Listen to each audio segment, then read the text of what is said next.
Golden eagles rule the sky, beautiful and intelligent, fierce and protective. They are monarchs of the American West. The Bighorn Basin of Wyoming is golden eagle territory. Lying within the eastern margin of the greater Yellowstone ecosystem, the basin is a sagebrush sea of surprising, subtle beauty. When you spend time here, it becomes a part of you. For 13 field seasons, one extraordinary man has ranged through the rugged, complex landscape of the Bighorn Basin. He has witnessed the changes the eagles are facing and has discovered some keys to their survival here.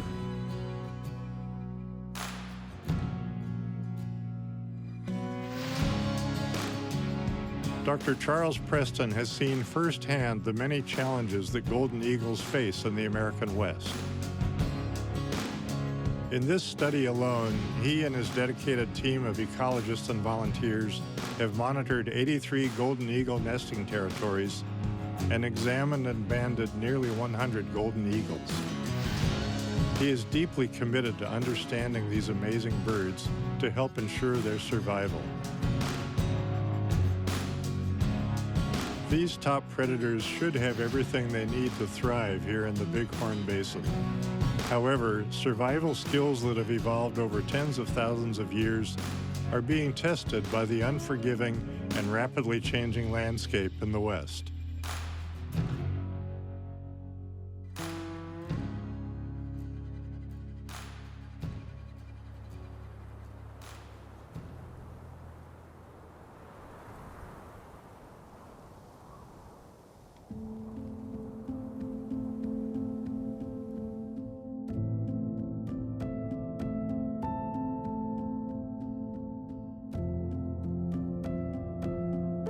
I had a dream of the West. I was standing in a serene and untouched landscape under a sky that went on forever.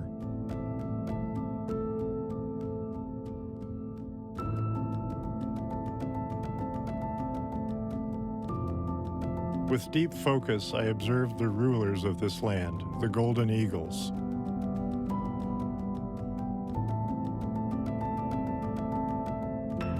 Everywhere they rode air currents above the high ridges of the Bighorn Basin with such grace and elegance, as if they knew they were the monarchs of the skies.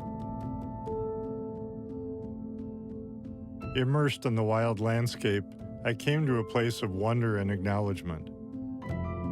As a writer and artist, I was inspired by the dappled palette of colors adorning the cliffs and hidden canyons, captivated by the feathers and fur of the wildlife roaming the land.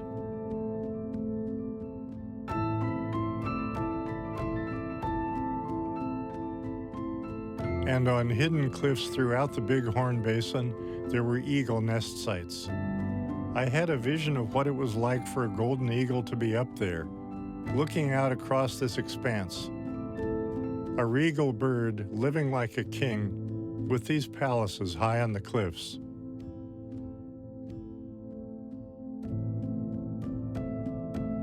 My vision became reality when I had the privilege of accompanying Dr. Charles Preston into the field. Preston is a wildlife ecologist and educator and the founding curator of the Draper Natural History Museum at the Buffalo Bill Center of the West. He's also a leading golden eagle researcher in Wyoming and the greater Yellowstone region, with a unique knowledge and personal history with the eagles in his study area. I was able to join his team as they continued their critical research.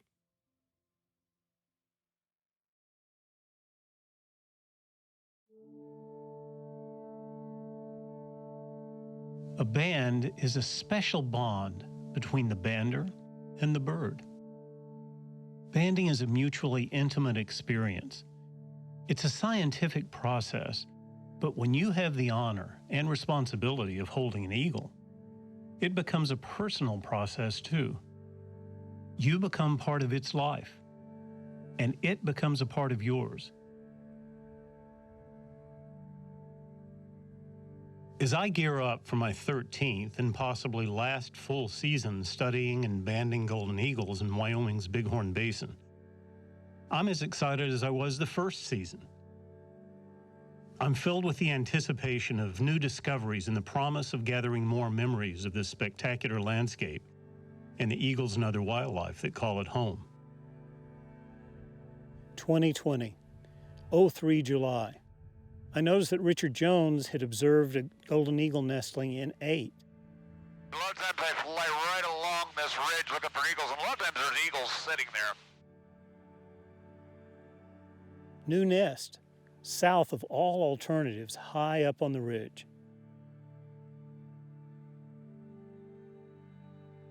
At this point, we've confirmed young eaglets in 10 nests. A few other nests apparently abandoned after incubation. This is unusual and may be due to rabbit hemorrhagic disease.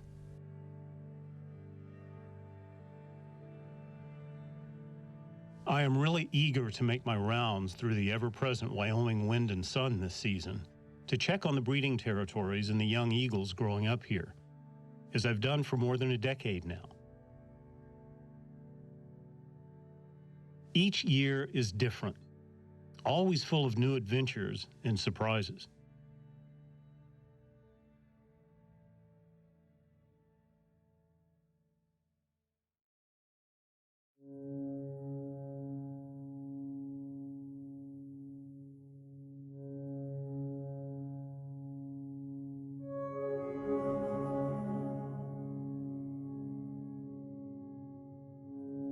I wanted to check on a few nests in the northern part of our study area, one in particular.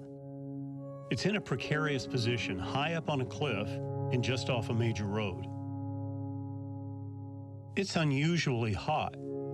I checked the temperature at 5:30 a.m. and it's already 85 degrees.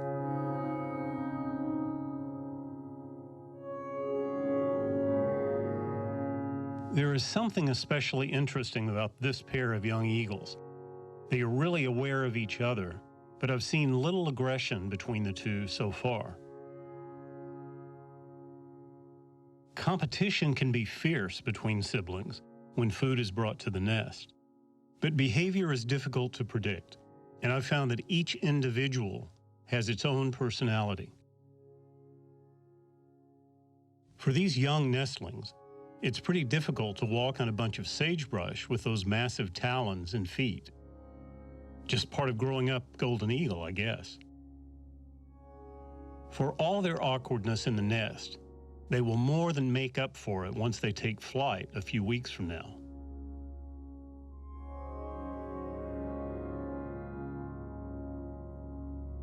There isn't anything that moves out here without catching the watchful eye of the golden eagle, even this young pair. I'm a little envious of how they spend their days, watching other birds, and even insects and spiders crawling around in their nest. The cliff swallows provide daily entertainment for the curious young eagles.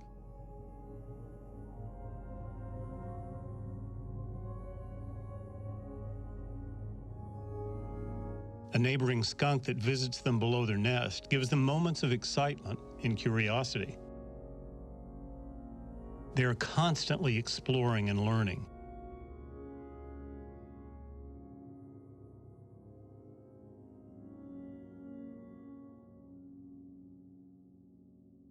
I just watched them for a while and thought about how they grow and develop, observing and processing their surroundings every day for 8 to 10 weeks or more.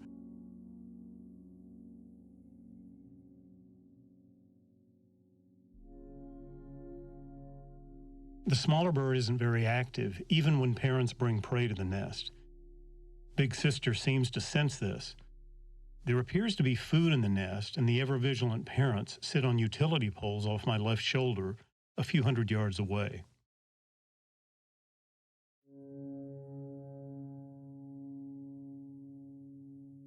It's clear to me that the younger bird is lagging far behind its sibling. It's saddening, but nature can be harsh. Not all nestlings survive to fledging, and only about half of those survive 1 year. all the more reason to recognize and minimize man-made challenges to eagle reproduction and survival.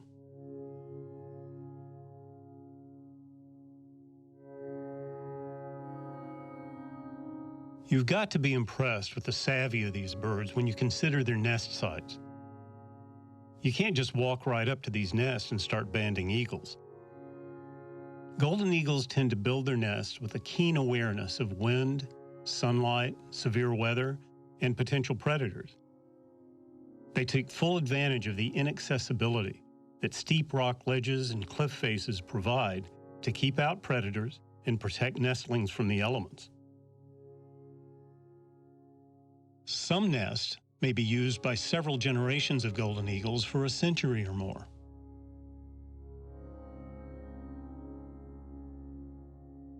In our study area, all but one of our golden eagle nest sites are on cliff faces or rock outcrops. But this nesting pair chose to take up residence in an old cottonwood tree on a friend's farm. From a distance, I was able to observe these nestlings from hatching to fledging. It's fascinating to watch them grow.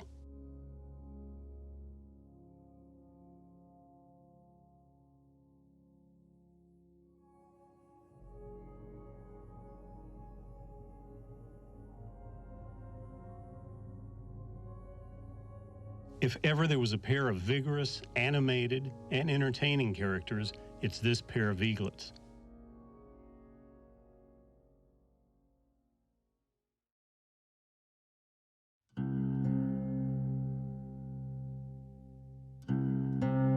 My name is Koryenko.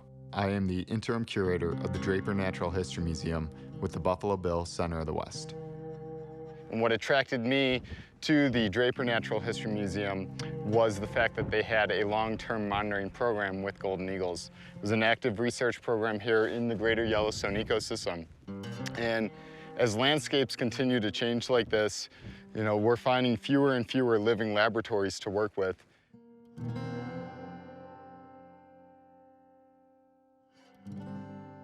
We're using golden eagles as a focal species to study this system and how this landscape changes with time.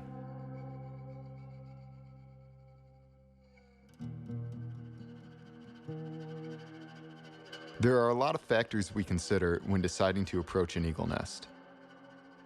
First and foremost is the safety of the birds. If at any point that is in question, we do not approach the nest. Of course, human safety is part of that equation as well.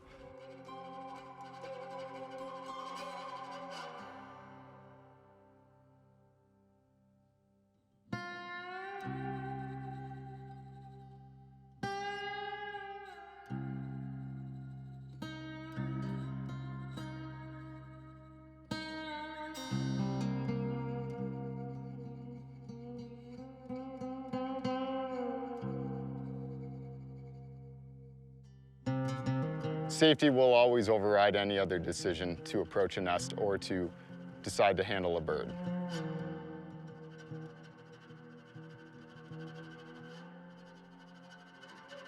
When we decide to enter a nest, we want to maximize our time. We collect prey remains, and if the substrate and the conditions allow, we install remote cameras.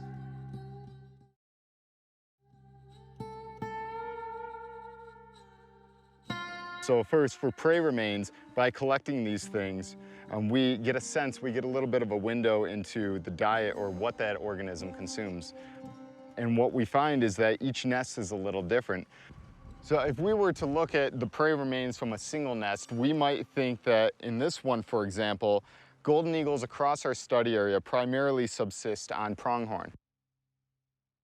By looking at the study area as a whole, we see that truly cottontails make up the bulk of their diet. In fact, about 73% of golden eagles' diet here in the Bighorn Basin are cottontails.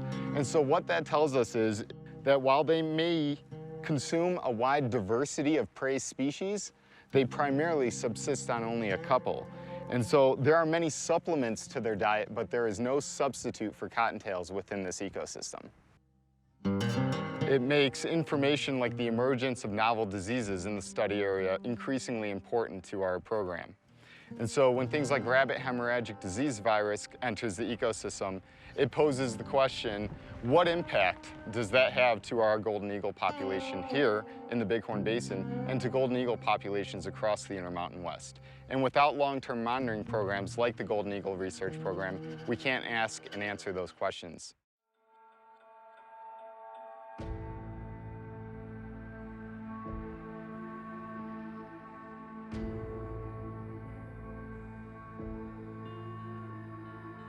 Monitoring golden eagles in this immense area is truly a team effort.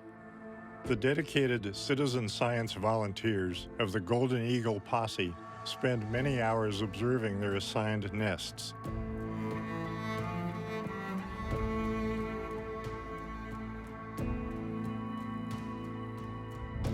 After watching this nesting pair for several weeks, Preston's entry team prepares for their initial descent down the cliff face to examine and band the nestlings. Adults are somewhat tolerant of a one-time disturbance at this stage of nesting, but the team must be efficient and complete their work quickly before departing the site. Skilled climbers clip onto their ropes and dangle 4 stories above the sagebrush as they begin their nest entry.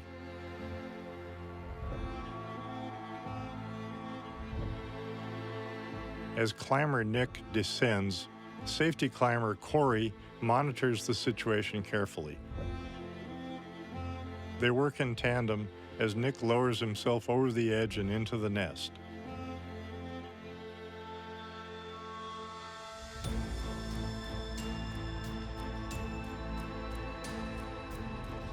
Two birds.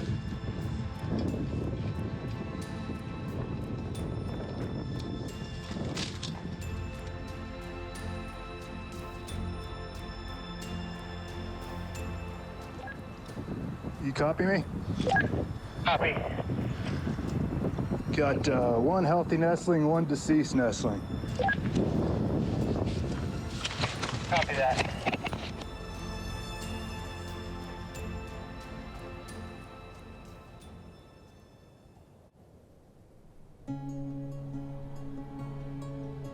The discovery of the deceased nestling is surprising and sad for the eagle team.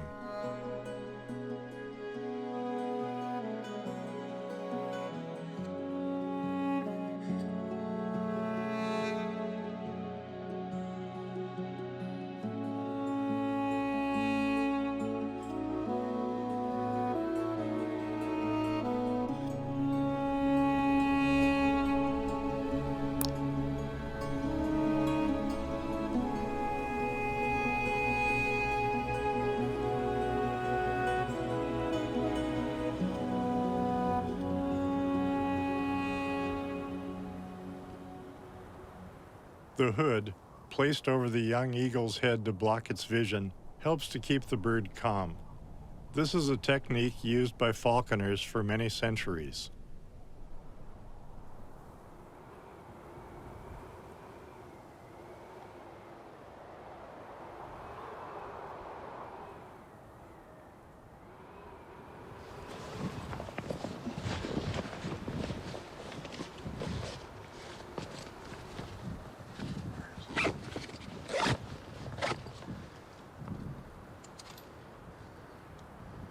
Got one eaglet in the bag. You can pull whichever rope does not feel like it has me on the end of it, and you'll have an eaglet.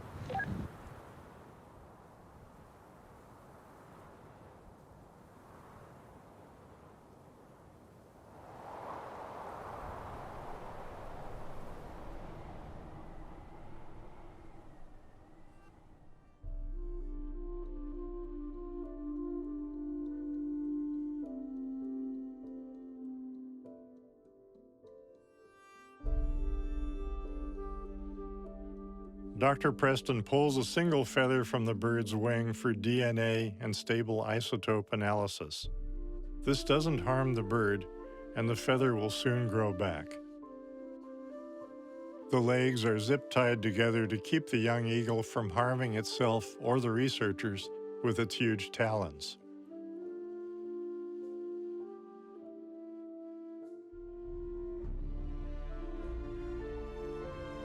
Bands with unique identifying numbers are placed on the eagle's legs.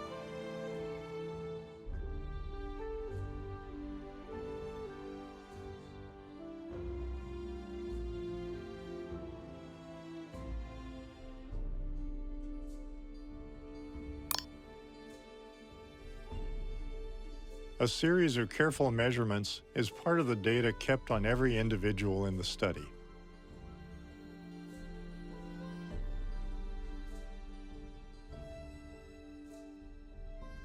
Dr. Preston checks to make sure the bands fit securely but not too tightly. Even though the bird is not full grown, its legs and feet are already essentially the same size as those of an adult.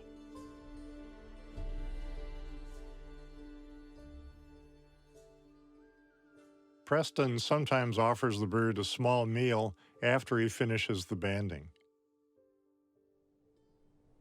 Still down in the nest, Nick collects prey remains and tries to determine what happened to the other nestling. Nick, there's been a request to get good photographs of the deceased bird. Copy.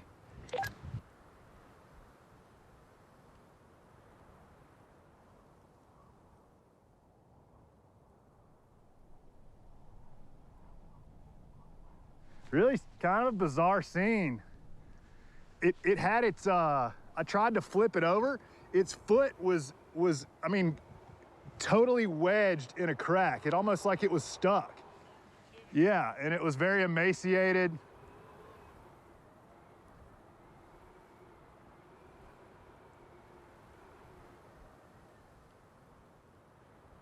None the worse for its adventure, the young eagle is promptly returned to its nest, having added some crucial data to the ongoing study.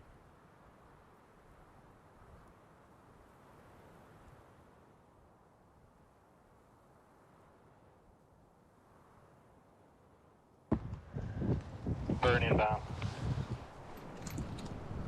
Copy.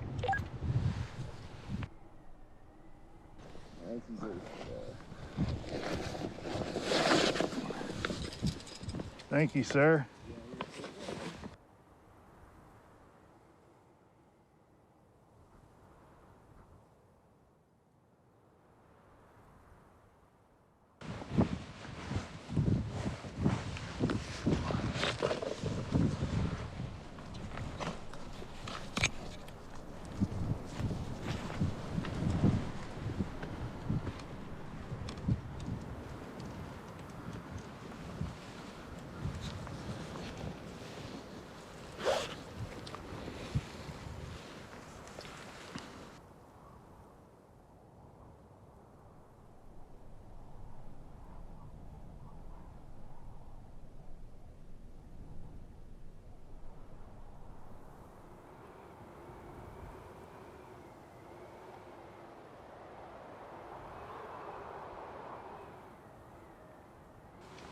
We're done, Nick. You can evacuate.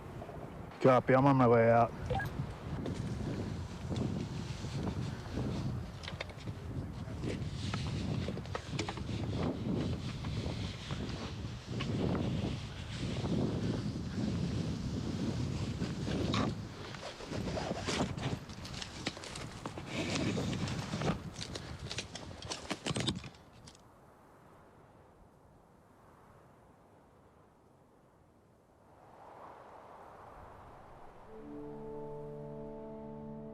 Information on reproduction is key to golden eagle conservation, and we've discovered that reproductive success is directly linked to what the eagles are eating in this area. We assess nesting diet by direct observation, remote cameras, and especially by examining prey remains. It's like Christmas morning when we collect remains from in and around a nest. We've identified more than 35 species of prey that adults have brought to their nestlings.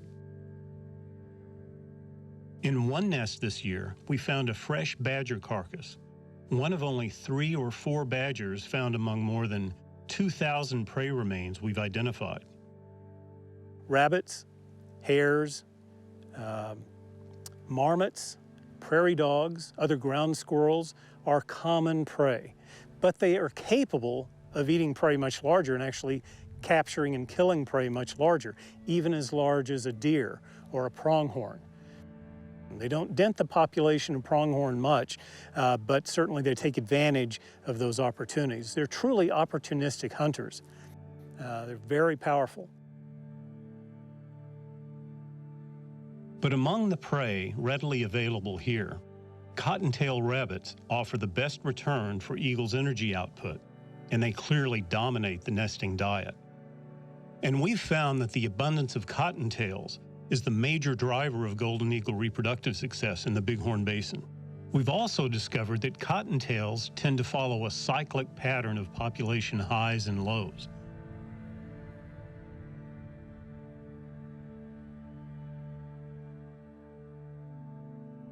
At night, when the eagles are asleep, Dr. Preston's team drives a series of survey routes, spotting cottontail rabbits by their eye shine. By counting cottontails along each transect in a consistent way, they can see how relative numbers change from year to year. On this particular night, on this 5-mile route, they located 8 cottontails, much lower than in the peak year of 2016, but a bit higher than last year. The rabbit population here has tended to fluctuate in 6 to 8 year cycles, and this may be the start of another rebound.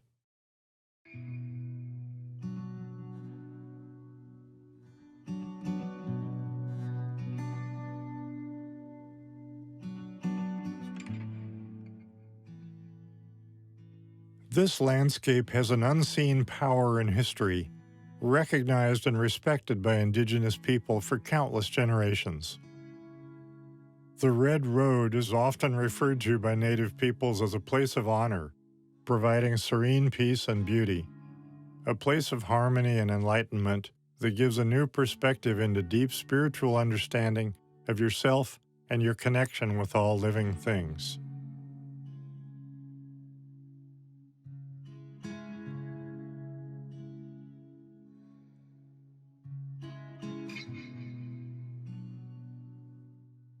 Walking his own red road, Dr. Shane Doyle of the Crow Nation possesses a profound understanding of the teachings of his people. He has unique knowledge and stories of their reverence for the golden eagle. The indigenous people of the Northern Plains, like my nation, the Apsalaga, had to travel through seasonal cycles throughout the year in order to survive. During the winter, they camped down by the rivers in secluded areas like this place here at the Medicine Lodge.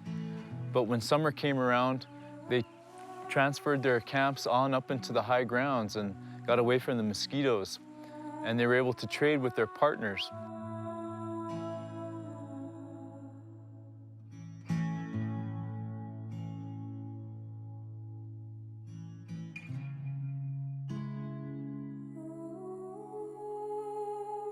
But all of this seasonal movement caused them to have very few worldly possessions.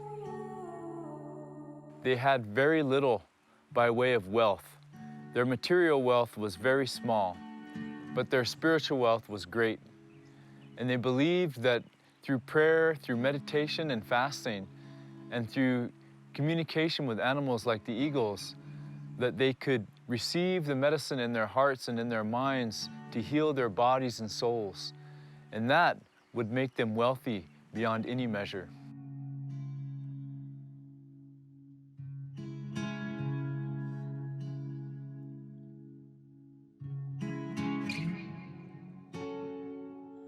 For Native people, watching eagles as they ventured into the atmosphere, high into the sky, beyond even the reach of your eye, was a clear indicator that these birds had special powers, that they were able to take everything from the ground and connect it to the heavens in a way that no other bird can.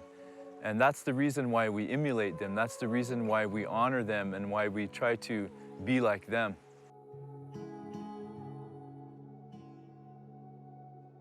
They're able to take our prayers, they're able to take our messages and be an emissary between the Creator and us. And I think that's how I see them. I think that's how Native people see them. And this site expresses that through the rock art.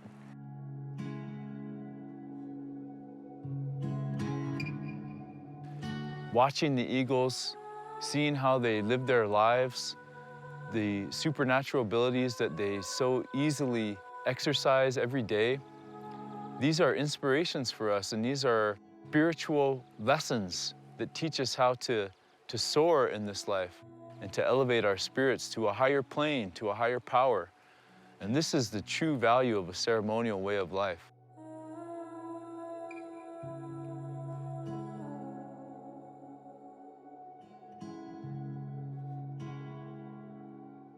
Indigenous people here may not have had many possessions, but their ceremonial objects and their masterful works of art show a life rich with knowledge, skill, and creativity.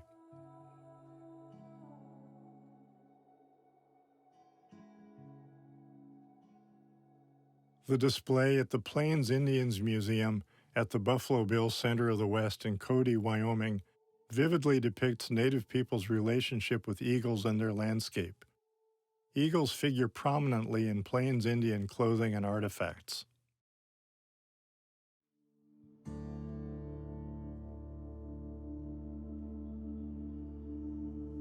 It's a memorable moment, some would say life-changing, when you see a golden eagle in the wild for the first time.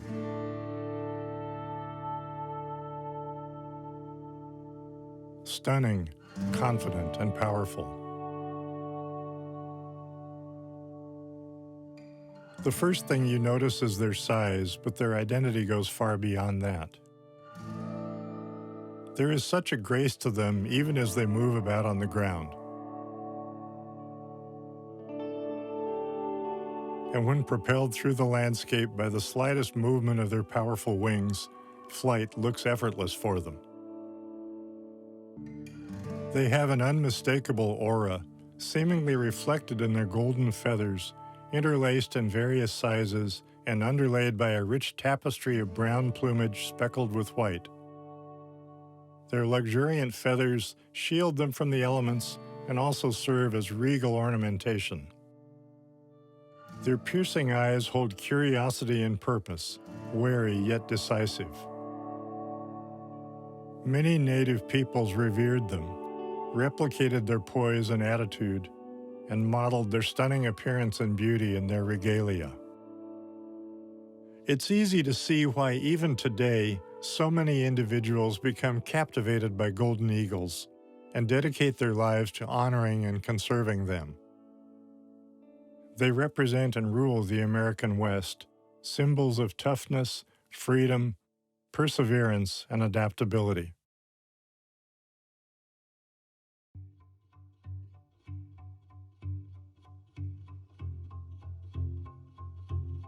Licensed wildlife rehabilitators have unique insights into some of the challenges facing golden eagles and other raptors in the changing West. One of Preston's close friends, Susan Ahalt of Ironside Bird Rescue, deals with these problems every day in her difficult and often heart-wrenching work with injured and sick birds. Tough and independent, much like the birds in her care, Ahalt has poured her heart and soul into caring for eagles and other animals for more than 3 decades. My name is Susan Ahalt, and I am a wild bird rehabilitator in Cody, Wyoming. I have been doing this now for 34 years, and mostly the birds that I handle are raptors. I am the only one in the state that is permitted for all birds and small mammals, but mostly I get raptors. Mostly what I get are hawks, but lately I've been getting an awful lot of eagles. The bad part about it is, of the eagles I'm getting, and most of mine are golden eagles, are almost all suffering from lead poisoning. This is what a golden eagle looks like while suffering from lead poisoning. Not at all like the responsive, fierce, and alert top predator we are accustomed to watching. And so they get medication twice a day for 5 days, and then they don't get it for 3, and then they get it again, until we can get them down to a number that's 0. That sometimes doesn't work. And if it's a very high number, they will die. My favorite thing about the golden is their attitude, their magnificent appearance,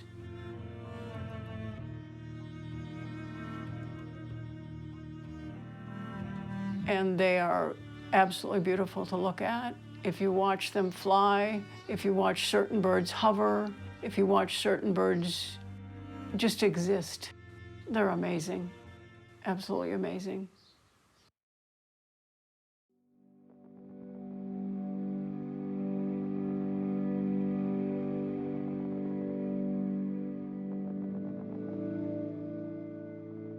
I am the co-founder and director of Sporting Lead Free. It's a new hunter-led initiative that's really designed to raise awareness about lead in our sporting, in our fishing tackle, in our hunting ammunition, and the links that that has to wildlife, ingestion of lead. Lead and lead ammunition is a big issue for eagles, particularly golden eagles in Wyoming. We have a very strong hunting heritage in Wyoming. A lot of people enjoy hunting here, but we also have a pretty large population of breeding eagles, and then that doubles in the winter with the wintering eagles. When hunting gets tough, when you have all of those eagles coming down from Alaska and Canada, competing with one another, they're gonna scavenge more. And when they're scavenging, they're picking up tiny little lead fragments that are in those gut piles that the hunters are leaving behind, and unknowingly getting lead poisoning that way. So here we have a ballistics gel that we've shot with lead-based ammunition. And what you can see, and especially on the x-rays when you're looking at it, are all of those tiny little fragments that are throughout this whole wound channel. The bullet hits the animal and it mushrooms, and when it mushrooms, it releases up to 165 fragments on average per gut pile. Those little tiny fragments of lead can travel 18 inches at a right angle to the trajectory of this bullet. So the bullet's coming through and those fragments can end up way up here. Just a few, maybe 5 or 6 of those fragments, if fully metabolized, is enough to kill an adult golden eagle. And that's the issue we're trying to solve. And the way we're gonna solve that is by going to non-lead ammunition. So as a scientist and as somebody who's been working on this for 15 years, I can tell you the science is clear. Lead ammunition causes lead poisoning and deaths of golden eagles. What we're doing at Sporting Lead Free now, and as a hunter and somebody that really values my hunting, using non-lead ammunition is the way to go. This can solve the problem.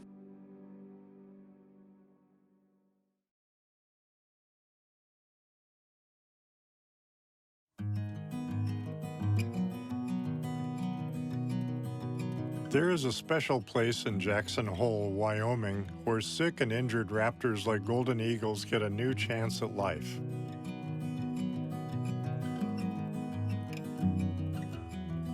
This gorgeous adult female golden was found on the ground in Wyoming. She was unable to fly and brought to the Teton Raptor Center.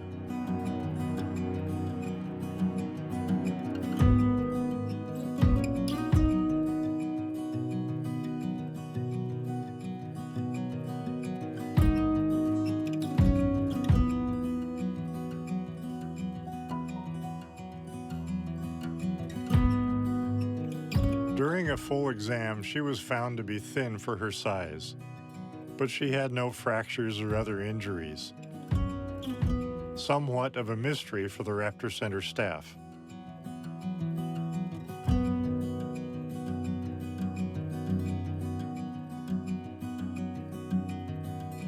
An avian ophthalmologist noted denser than normal lenses in her eyes, which could be due to her age. Her feathers, especially her flight feathers, were in terrible condition. It can take 5 years for a golden eagle to molt and regrow a full set of wing feathers. As it takes a lot of energy to grow new feathers, it's possible that this bird couldn't hunt well enough to gain the calories needed to molt.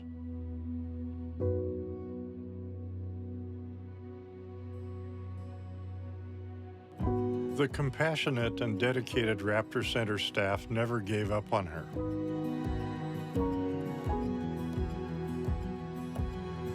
They took blood to look for lead poisoning, a costly and technical process, but instead found only indications of kidney disease, also often associated with advanced age.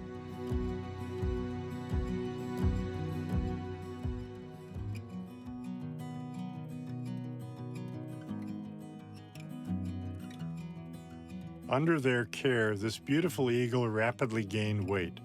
Now she is nearly 15 pounds. Her kidney issues resolved, and she molted out most of her damaged feathers. Still, she can only fly a few feet at a time, so she can't be released back into the wild. This monarch of the sky may know that her time in the wild is up, but with her surprisingly calm demeanor and accepting way of being handled by humans, she will make an inspiring ambassador for her species as an education bird, where she will surely touch many more lives.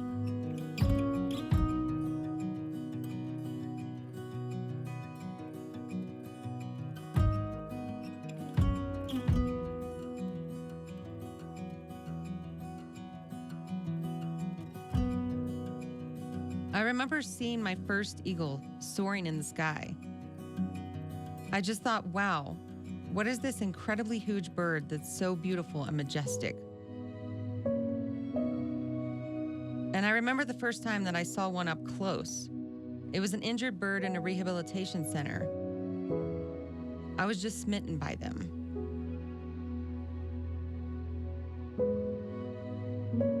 They are a true symbol of the West, an icon of what this place means.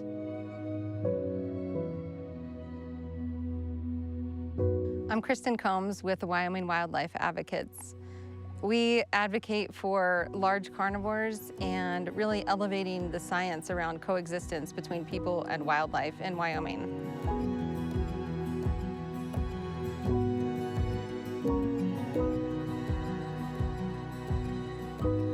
We have a lot of initiatives to try and educate visitors and residents about how to live alongside wildlife and make sure we are not harming animals with our activities.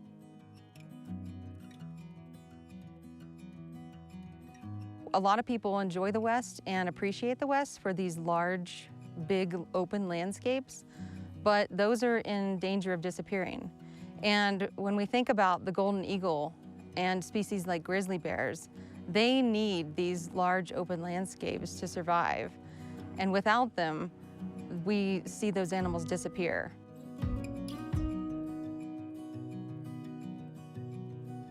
Ranches and other private lands are essential for keeping our wildlife populations healthy and migration corridors open, and for providing habitat for nesting songbirds and raptors like golden eagles.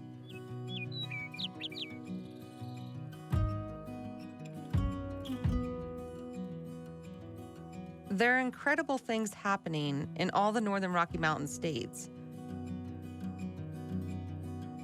Small changes, like replacing the bottom strand of a barbed wire fence with a smooth strand, can prevent animals that squeeze under fences, like elk and pronghorn, from being entangled. When power companies add protections like extra space between electrical wires, insulation, or baffles, they can help prevent the deaths of golden eagles, hawks, and many other birds. Dr. Preston's work with golden eagles is integral and key to understanding the species, understanding how we can survive with them, and making sure that they are surviving into the future.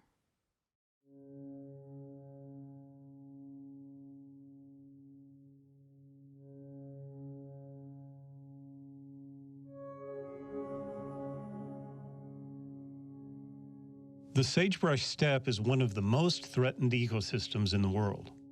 It's the iconic landscape you see in Western movies.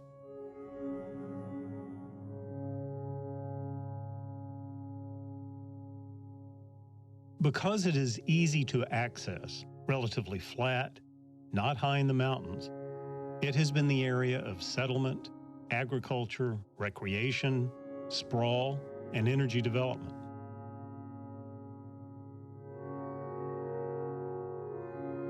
So it has become really imperiled. There's just a fraction left in the whole western North America of what used to be.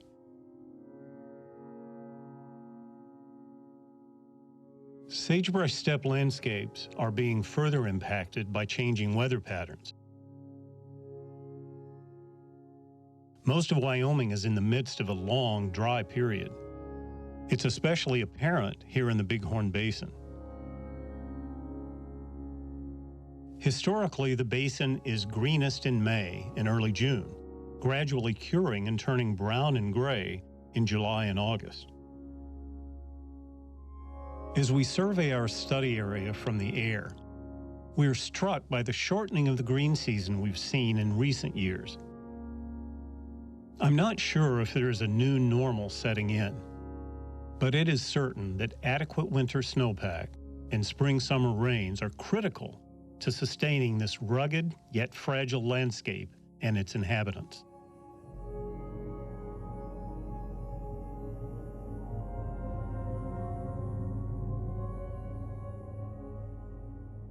I'm Destin Harrell, a wildlife biologist with the Bureau of Land Management.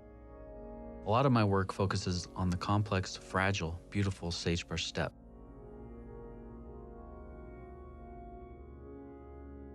Where sagebrush steppe is disturbed by development or overgrazing, it leaves openings for invasive plants like cheatgrass to move in.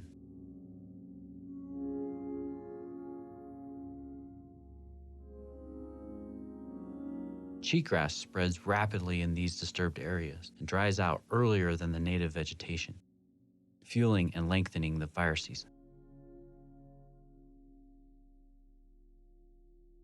Cheatgrass doesn't meet the needs of most wildlife. It doesn't stay green long enough to provide food in the summer and fall, and it doesn't provide the right cover or nesting habitat.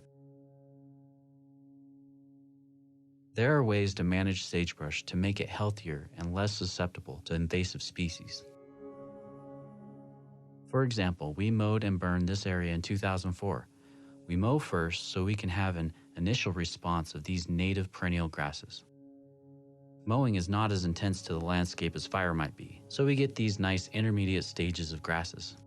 Then as the land recovers, the native seed can respond in a more vigorous way after prescribed burning. Cottontails, jackrabbits, and other animals that golden eagles depend on need healthy sagebrush steppe habitat. In unhealthy habitat, animals that are adapted to this unique ecosystem decline or even disappear. This sends shockwaves up the food chain to golden eagles and other predators. And here we were able to mow and burn in this pasture because it's in a long-term, good grazing rotation, allowing for long-term sustainability of the landscape and the range health and condition. So you can see amongst all this healthy bunch grasses and healthy sagebrush are, sign of livestock. With long-term, good grazing rotation and careful management of sagebrush, we can have sustainable rangelands and healthy wildlife habitat.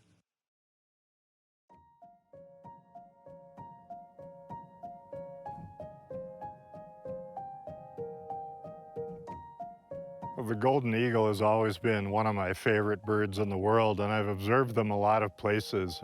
Watched them in northern Scandinavia. I've watched them migrating down the ridges in the east where they're very uncommon, but my peak experience with golden eagles was here in the Bighorn Basin. I've had the privilege of being out here with Dr. Charles Preston, observing as he carries on his long-term study of golden eagles.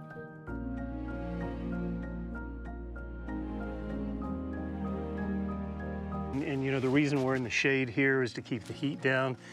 We're here early in the morning because We want to avoid the heat of the day. That would just add stress to the bird. So it's really important. Our priority is to treat the bird well, make sure that when we release him, he's completely unharmed. And in fact, if anything, he's had a little exercise this morning. I think this bird is about 10 weeks old, maybe a little older. Don't know if it's a male or a female yet, but our measurements may tell us. Preston has been studying this eagle population really intensively for years. The dedication that they bring to this study and the amount of energy they put in, this is really hard work, but they are turning up information about golden eagles that no one knew before. People ask about the threats to this species. It's now considered a species of greatest conservation need across much of the West. The West, these wide open landscapes, are changing drastically and rapidly in some cases, and there are many threats to the golden eagle.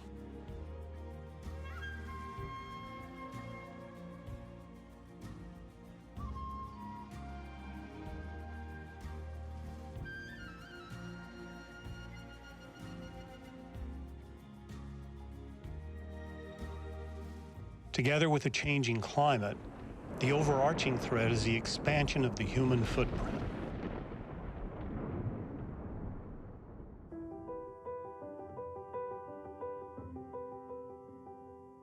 This is such amazing country.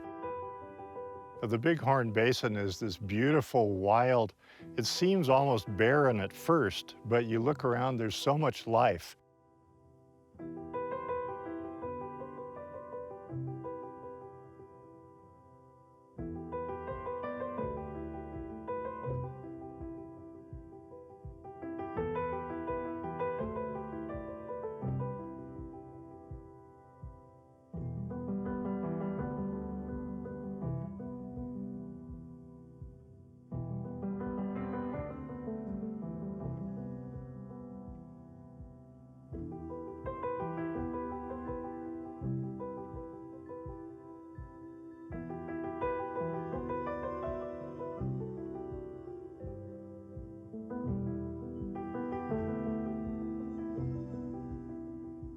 As I made my way through the rocks and sagebrush, I thought about the transcendent intersection of ancient ways and modern science that I was lucky to be a part of on this trip.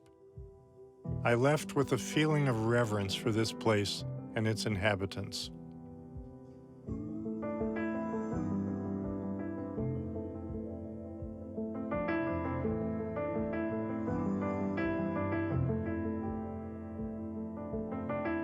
This is a sacred spiritual landscape that we're on right now. And my ancestors came here many generations ago. When they came here, they had the name Biluga, the ones on our side. But when they arrived in this country, their name became Upsaluga, children of the large-beaked bird. We are the children of the golden eagle, and that this bird has blessed us and continues to bless us through so many different ways. And we're thankful for it. We're thankful for this relationship.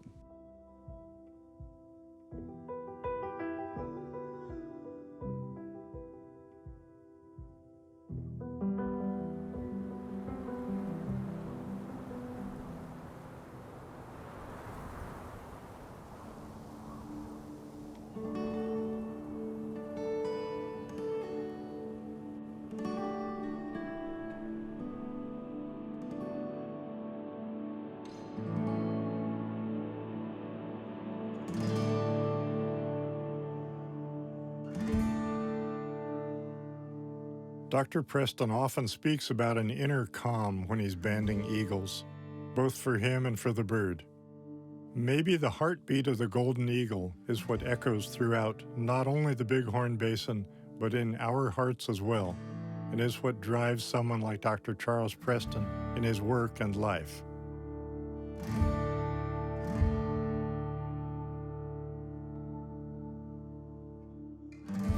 It wasn't until I had witnessed the connection between these eagles and Dr. Preston that I fully realized the amount of care, compassion, and affinity he has with these birds and the hold they have on his own life.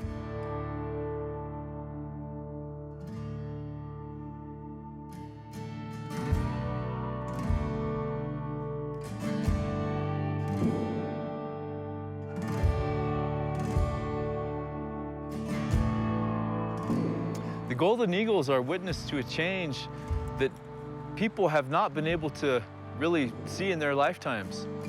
The golden eagles are still here, even though the buffalo have gone, even though the elk and the deer have largely left, even though the teepees are no longer here. The ceremonies are still here, the eagles are still here, the medicine is still on this ground and in this air. And this is the ceremonial way of life that remains. The legacy is here for all of us to celebrate and enjoy. Let's protect it. Let's keep it here forever. I remember my first field season studying raptors in the Arkansas Ozarks more than 45 years ago. And I'll certainly remember my last field season here in the American West.